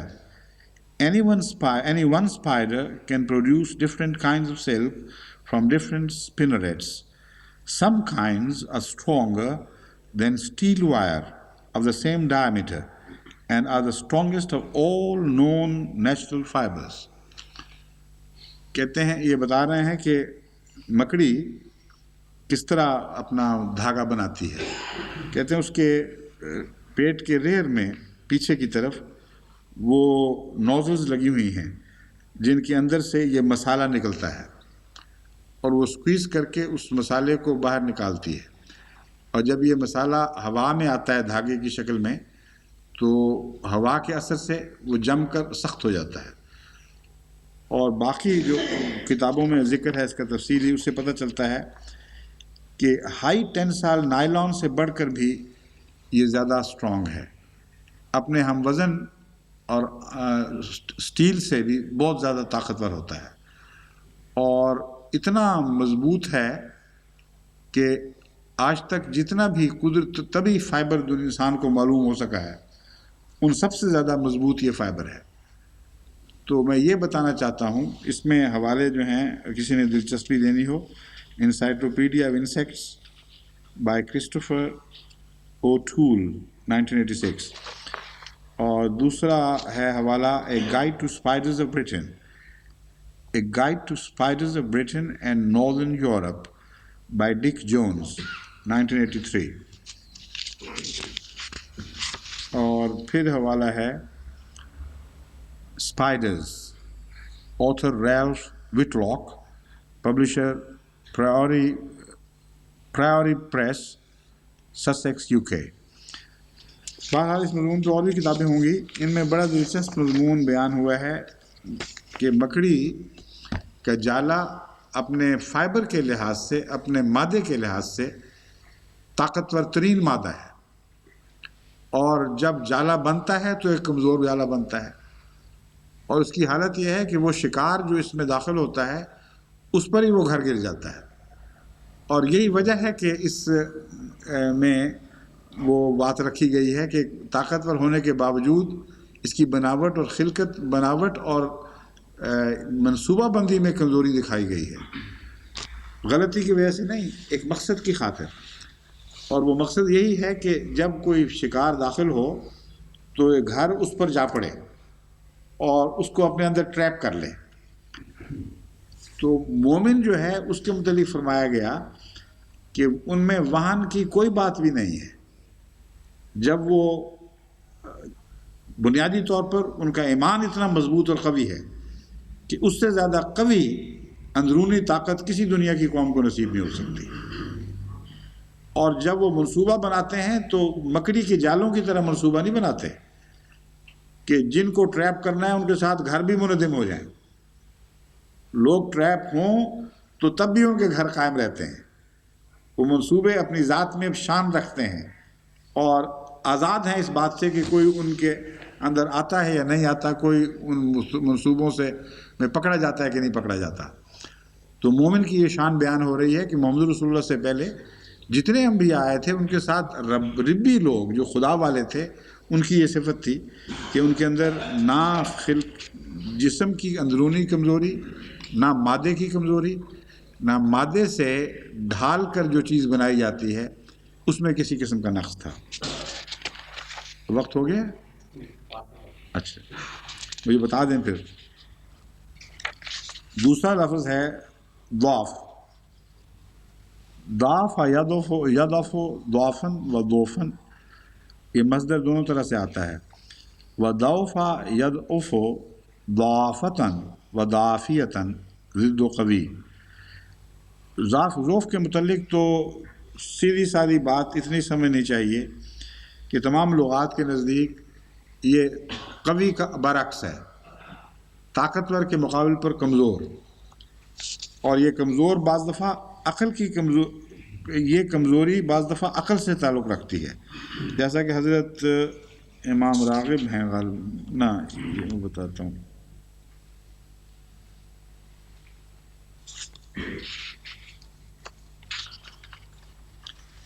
ہاں، امام راغب کہتے ہیں الضعف فی الرائے ضعف معنی کمزوری، مانوی کمزوری کو کہتے ہیں جس کا رائے سے تعلق ہو، اور ضعف بدن کی کمزوری کو کہتے ہیں۔ یہ امام راغب ہیں جنہوں نے یہ فرق کیے ہیں ان دونوں مادوں کے درمیان۔ ایک لفظ ہے ضعف، ایک ہے ضعف۔ وہ کہتے ہیں ضعف کا مطلب ہے رائے کی کمزوری، اور ضعف کا مطلب ہے بدن کی کمزوری۔ چنانچہ وہ اس کا حوالہ دیتے ہیں فَإِن كَانَ الَّذِي عَلَيْهِ الْحَقُّ صَفِيحًا أَوْ ضَعِيفًا، کہ یہاں جو ضعیف ہے یہاں بدن کی کمزوری مراد ہے۔ بس ان میں کوئی ضعف نہیں آیا۔ وہن کے بعد ضعف کا مضمون سے مراد یہ ہے کہ کوئی وقتی ایسا اثر ان پر نہیں پڑا جس کے نتیجے میں وہ کمزور پڑ گئے ہوں، اور نہ ان کی رائے کمزور پڑی، نہ ان کے بدن کمزور پڑے۔ لیکن یاد رکھنا چاہیے کہ اس کمزوری سے وہ کمزوری مراد نہیں ہے جو مذہبی جماعتوں کو ابتداء میں حاصل ہوتی ہے، اور وہ کمزوری کوئی منفی کمزوری نہیں ہوا کرتی۔ یہ اس لیے بیان کرنا ضروری ہے کہ قرآن کریم میں اللہ تعالیٰ جب یہ وعدہ فرماتا ہے کہ خدا تعالیٰ تمہیں نصرت فرمائے گا اور 1-2 پر غالب ہوگے، اور پھر ایسا وقت بھی آئے گا کہ 1-10 پر غالب آئیں گے، اس مضمون کو بیان کرتے ہوئے فرماتا ہے کہ سرے 10 تم میں سے تمہیں 1 کو 2 پر غلبہ نصیب کیا جائے گا کیونکہ تم میں کمزوری ہے۔ تو دیکھنا یہ ہے کہ وہاں ضعف سے کیا مراد ہے۔ یہاں انبیاء کی جماعتوں سے ضعف کی کلیت نفی کی جا رہی ہے، پھر دوسری جگہ خود ضعف بیان کر کے اور محمد رسول اللہ اور آپ کے ساتھیوں میں ضعف بیان کر کے ایک وعدے کو جو بعد عطا ہونا ہے تاخیر سے دیے جانے کا ذکر ملتا ہے۔ یہاں ضعف سے کیا مراد ہے یہ میں واضح کرنا چاہتا ہوں کہ ضعف کی جہاں نفی کی جا رہی ہے کہ انہوں نے ضعف نہیں دکھایا، اس سے مراد جہاں تک میں سمجھا ہوں ارادے کی کمزوری ہے، کیونکہ جیسا کہ میں نے ثابت کیا ہے ضعف سے مراد ذہنی رائے کی کمزوری بھی ہے اور بدن کی کمزوری بھی۔ جہاں تک بدن کی ایسی کمزوری کا تعلق ہے جو بدن سے بھی تعلق رکھتی ہے اور لڑنے والے ہتھیاروں کے نہ ہونے سے بھی تعلق رکھتی ہے، ایسی کمزوری انبیاء کے اور ان کی جماعتوں کے شان کے خلاف نہیں ہوا کرتی، بلکہ ان کی شان کا حصہ ہوتی ہے۔ وہ اس کمزوری کے باوجود لڑتے ہیں۔ اس لیے یہاں جہاں ضعف کی نفی فرمائی جا رہی ہے، یاد رکھیں یہاں رائے کی کمزوری کی نفی ہو رہی ہے۔ اور یہ جو علماء کہتے ہیں بدنی کمزوری، غلط ہے، کیونکہ بدنی کمزوری کی نفی خدا کر کیسے سکتا ہے اس موقع پر جبکہ خود رسول اللہ صلی اللہ علیہ وسلم اور آپ کے ساتھیوں کی وقتی طور پر بدنی کمزوری کا ذکر قرآن کریم میں موجود ہے۔ بس وہاں وہن سے مراد مضبوط مادہ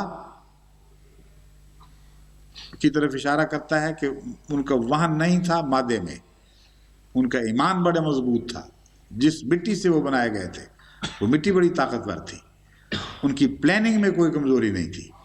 جیسا کہ اس کی عنکبوت کے گھر میں ایک پلاننگ کے اندر ایک کمزوری داخل ہو گئی ہے، اور پھر ان کی رائے میں کبھی کمزوری نہیں آئی، رائے ان کی قوی رہی ہے۔ اور پھر آخر پر ہے مستقانو، استقامت سے مراد ان سب باتوں کا نتیجہ ہے۔ جب وہ کمزوریاں جن کا ذکر چل رہا ہے کہ محمد رسول اللہ اور اس سے پہلے بھی جتنے انبیاء گزرے ان کے ساتھیوں میں نہیں تھی، وہ کمزوریاں اگر داخل ہو جائیں تو پھر کیا ہوتا ہے؟ نتیجتاً استقامت اختیار کی جاتی ہے، لوگ گر جاتے ہیں ان کے سامنے، جھک جاتے ہیں اور ذلیل اور خوار ہو جاتے ہیں۔ بس مستقانو نتیجہ ہے اس نفی کا جو پہلے کر دی گئی۔ جب انبیاء اور ان کے ساتھیوں کے میں نہ ایمان میں کمزوری، نہ رائے میں کمزوری، نہ منصوبے میں کمزوری، اس کے باوجود وہ مقابل کے سامنے اپنی حیثیت میں کمزور پھر بھی ہوتے ہیں۔ اگر یہ کمزوری نہ مانی جائے تو ان کی شان ہی نہیں ابھرتی۔ مراد یہ ہے کہ دشمن طاقتور ہوتا ہے، اس کے ہتھیار زیادہ ہوتے ہیں، اس کے مقابل پر نسبتاً کمزور دکھائی دیتے ہیں، اس کے باوجود وہ استقامت کرتے ہیں، اس کو صبر کہتے ہیں۔ بس باقی حصہ انشاءاللہ تعالی کل بیان کریں گے، آج وقت ختم ہو گیا۔